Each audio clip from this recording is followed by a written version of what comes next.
Hello everyone, welcome back to my YouTube channel ಅಟಿಲ್ by Pooja. ಆದರೆ ಇವತ್ತೊಂದು ಟ್ವಿಸ್ಟ್ ಇದೆ. ಅಟಿಲ್ ಮಾಡ್ತಾ ಇರೋದು ನಾನಲ್ಲ, ನಮ್ಮ ಮಾಸ್ಟರ್ ಶೆಫ್ ನಮ್ಮ ಅಜ್ಜಿ. ಏನು ಮಾಡ್ತಾ ಇದ್ದಾರೆ ಅಂತ ಹೇಳಿದರೆ ಇಲ್ಲಿ ನೋಡಿ, ಸೂಪರಾಗಿರೋ ಮಟನ್ ಗ್ರೇವಿ ಮಾಡಿದ್ದಾರೆ. ಸೊ ಸಿಂಪಲಾಗಿ ಮಾಡಿದ್ದಾರೆ, ಯಾವುದೇ ರೀತಿ ಕಾಂಪ್ಲಿಕೇಟೆಡ್ ಆಗಿ ಮಾಡಿಲ್ಲ. ನಮ್ಮ ಊರ ಕಡೆ ಮಂಗಳೂರು ಕಡೆ ಯಾವ ರೀತಿ ಮಟನ್ ಗಸಿ ಮಾಡ್ತಾರೆ ಅಂತ ತೋರಿಸ್ತೀವಿ.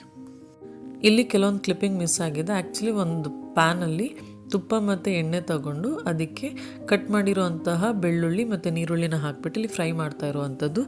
ಆನಂತರ ಇಲ್ಲಿ ಇಷ್ಟು ನೋಡಿ, ಚಕ್ಕೆ ಮತ್ತು ಲವಂಗ ತೊಗೊಂಡಿದ್ದಾರೆ. ಆ್ಯಂಡ್ ಇಲ್ಲಿ ಜೀರಿಗೆ, ಕೊತ್ತಂಬರಿ ಮತ್ತು ಮೆಂತೆ ಆಲ್ರೆಡಿ ರೋಸ್ಟ್ ಮಾಡಿ ಇಟ್ಕೊಂಡಿದ್ದಾರೆ. ನೀವು ಈ ಟೈಮಲ್ಲೂ ಹಾಕ್ಕೊಂಡು ರೋಸ್ಟ್ ಮಾಡ್ಕೋಬೋದು. ಸೊ ಇದನ್ನು ಚೆನ್ನಾಗಿ ಇವಾಗ ರೋಸ್ಟ್ ಮಾಡಿಕೊಂಡು ನಾನು ಇಷ್ಟು ತೋರಿಸ್ನಲ್ಲ ಪ್ರಪೋರ್ಷನ್ ಗರಂ ಮಸಾಲ, ಅಷ್ಟು ಪ್ರಪೋರ್ಷನ್ ಗರಂ ಮಸಾಲ, ಚಕ್ಕೆ ಲವಂಗ ಹಾಕ್ಕೊಂಡು ಇದನ್ನು ಚೆನ್ನಾಗಿ ಇವಾಗ ಗೋಲ್ಡನ್ ಬ್ರೌನ್ ಆಗೋ ತನಕ ಫ್ರೈ ಮಾಡಬೇಕು. ಆ್ಯಂಡ್ ಇವಾಗ ಆಲ್ರೆಡಿ ನಾನೇನು 3 ಮಿಕ್ಸರ್ ಹೇಳಿದೆ, ಕೊತ್ತಂಬರಿ, ಜೀರಿಗೆ ಮತ್ತು ಮೆಂತೆ ಸ್ವಲ್ಪ, ಜೀರಿಗೆ 1 ಸ್ಪೂನ್ ತೊಗೊಂಡ್ರೆ ಕೊತ್ತಂಬರಿ 2 ಸ್ಪೂನ್, ಆ ಥರ ಪ್ರಪೋರ್ಷನಲ್ಲಿ ನೀವು ತೊಗೋಬೇಕು. ಸೊ ಈ ಥರ ಚೆನ್ನಾಗಿ ಗೋಲ್ಡನ್ ಬ್ರೌನ್ ಆಗೋ ತನಕ ಫ್ರೈ ಮಾಡಿಕೊಂಡು ಇಲ್ಲಿ ಸ್ವಲ್ಪ ಕಾಯಿ ತುರಿ ಹಾಕ್ತಾ ಇದ್ದಾರೆ. ಒಂದು 1/4 ಕಪ್ ಅಷ್ಟೇ ಹಾಕಿರೋವಂಥದ್ದು. ಇದನ್ನು ಚೆನ್ನಾಗಿ ಅದ್ರ ಜೊತೆ ಫ್ರೈ ಮಾಡ್ಕೋಬೇಕು. ಸೊ ಇದು ಇವಾಗ ನಮ್ಮದು ಫಸ್ಟ್ ಮಸಾಲ. ಸೆಕೆಂಡ್, ಇವಾಗ ನಿಮಗೆ ಎಷ್ಟು ಖಾರ ಬೇಕು, ನೀವು ಎಷ್ಟು ಮೀಟ್ ತೊಗೊಂಡಿದ್ರೆ ಅದ್ರ ಬೇಸಿಸ್ ಮೇಲೆ ಮೆಣಸನ್ನು ತೊಗೋಬೇಕು. ನಾವಿಲ್ಲಿ ಬರೀ ಕುಮಟೆ ಮೆಣಸು ಮಾತ್ರ ಬಳಸಿರೋ ಅಂಥದ್ದು. ಸೊ ಅದನ್ನು ಚೆನ್ನಾಗಿ ರೋಸ್ಟ್ ಮಾಡಿ ಇವಾಗ ನೆಕ್ಸ್ಟ್ ಪ್ರೊಸೀಜರ್ ಗ್ರೈಂಡ್ ಮಾಡ್ಕೊಳ್ಳೋ ಅಂಥದ್ದು. ಗ್ರೈಂಡ್ ಮಾಡಬೇಕಾದ್ರೆ ಇಲ್ಲಿ ನೋಡಿ, ಅದೇನು ನಾವು ರೋಸ್ಟ್ ಮಾಡ್ಕೊಂಡಿದ್ದೀವಲ್ಲ ಅದು ಅರಿಶಿನ, ಆಮೇಲೆ ಎಷ್ಟು ಬೇಕು ಅಷ್ಟು ಹುಳಿ, ಅಷ್ಟನ್ನು ಹಾಕ್ಕೊಂಡು ಚೆನ್ನಾಗಿ ಗ್ರೈಂಡ್ ಮಾಡ್ಕೋಬೇಕು. ನೆಕ್ಸ್ಟ್ ಇವಾಗ ಇಲ್ಲಿ ನೋಡಿ, ಇಲ್ಲಿ ಆಲ್ಮೋಸ್ಟ್ ಒಂದು 1.25 kg ಅಷ್ಟು ಮಾಂಸ ಇದೆ. ಅದನ್ನು ತೊಳ್ಕೊಂಡು ನೀಟಾಗಿ ಎತ್ತಿಟ್ಟಿದ್ದೀವಿ. ನೆಕ್ಸ್ಟ್ ಇವಾಗ ಒಂದು ಕುಕ್ಕರಲ್ಲಿ ಎಣ್ಣೆ, ತುಪ್ಪ, ಆಮೇಲೆ ಈರುಳ್ಳಿನ ಕಟ್ ಮಾಡಿರೋದನ್ನು ಹಾಕಿ ಚೆನ್ನಾಗಿ ಫ್ರೈ ಮಾಡ್ಕೋಬೇಕು. ಇದು ಸ್ವಲ್ಪ ಗೋಲ್ಡನ್ ಆಗೋ ತನಕ ಫ್ರೈ ಮಾಡ್ಕೋಬೇಕು. ನಂತರ ಅದಕ್ಕೆ ನಾವು ತೊಳೆದಿರುವಂತಹ ಮಾಂಸನ ಹಾಕಿ ಅದಕ್ಕೆ ಅರಿಶಿನ ಮತ್ತು ನಾವಿಲ್ಲಿ ಕಲ್ಲುಪ್ಪು ಹಾಕಿದ್ವಿ. ಕಲ್ಲುಪ್ಪು ಹಾಕಿದ್ರೆ ಫ್ಲೇವರ್ ತುಂಬಾ ಚೆನ್ನಾಗಿರುತ್ತೆ. ಸೊ ಕಲ್ಲುಪ್ಪನ್ನ ಹಾಕಿಬಿಟ್ಟು ಮತ್ತೆ ನೀಟಾಗಿ ಮಿಕ್ಸ್ ಮಾಡಿ ಒಂದು 5 ಮಿನಿಟ್ಸ್ ಸ್ವಲ್ಪ ಅದನ್ನು ಹಾಗೆ ಬೇಯಿಸ್ಕೋಬೇಕು. ಬೇಕಾದರೆ ಮುಚ್ಚಳನ ಮುಚ್ಚಿ ಒಂದು 5 ನಿಮಿಷ ಬೇಯಿಸ್ಕೋಬೋದು. ಈ ಥರ ನೀರು ಬಿಡೋಕ್ಕೆ ಸ್ಟಾರ್ಟ್ ಆಗುತ್ತೆ.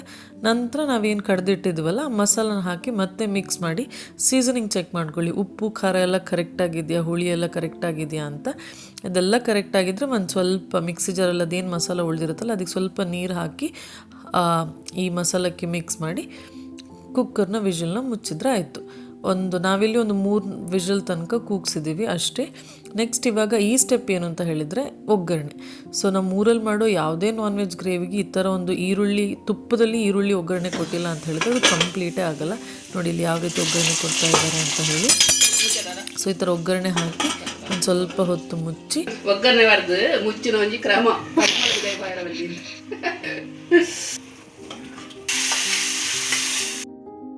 ಕೇಳಿದ್ರಲ್ಲ, ನಮ್ಮ ಅಜ್ಜಿ ಹೇಳಿದ್ದು ಒಗ್ಗರಣೆ ಹಾಕಿದ ನಂತರ ಮುಚ್ಚಿಲ್ಲ ಹೇಳಿದರೆ ಅದು ಒಗ್ಗರಣೆ ವೇಸ್ಟ್ ಆಗುತ್ತೆ. ಸೊ ಅದಕ್ಕೆ ಒಗ್ಗರಣೆ ಹಾಕಿದ ಕೂಡಲೇ ಮುಚ್ಚಿಬಿಟ್ಟು ಹಾಕಿದ್ರೆ ತುಂಬ ಚೆನ್ನಾಗಿ ಫ್ಲೇವರ್ ಅದರೊಳಗಡೆನೆ ಉಳಿಯುತ್ತೆ. ನಂತರ ಇವಾಗ ಇಲ್ಲಿ ಅಜ್ಜಿ ಸರ್ವಿಂಗ್ ಬೌಲಿಗೆ ಹಾಕ್ಕೊಂಡು ಇವಾಗ ಟೇಸ್ಟ್ ಮಾಡಿ ಹೇಳ್ತಾರೆ.